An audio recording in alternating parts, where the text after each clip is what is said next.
Social media మాయాలోకంలో చిక్కుకుంటున్న చిన్నారులను కాపాడేందుకు కేంద్ర ప్రభుత్వం సంచలన నిర్ణయం వైపు అడుగులు వేస్తుంది.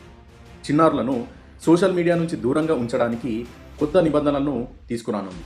ఆన్లైన్ ప్లాట్ఫామ్ల వినియోగానికి సంబంధించి వయస్సు పరిమితిని తప్పనిసరి చేసేలా కేంద్రం కసరత్తు చేస్తుంది. ఢిల్లీలో జరిగిన ICANN సదస్సులో కేంద్ర ఐటీ శాఖ కార్యదర్శి ఎస్ కృష్ణన్ ఈ కీలక వ్యాఖ్యలు చేశారు.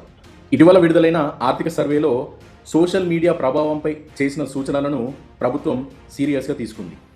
ఈ సూచనలన్నింటినీ సమగ్రంగా పరిశీలిస్తున్నట్లు ఆయన తెలిపారు.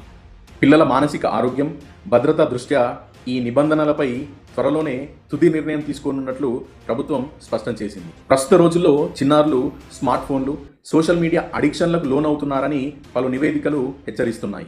సైబర్ నేరాలు, అసభ్యకర కంటెంట్ నుంచి చిన్నారులను రక్షించడమే లక్ష్యంగా కేంద్రం ఈ ఏజ్ వెరిఫికేషన్ విధానాన్ని అమలు చేయాలని భావిస్తుంది.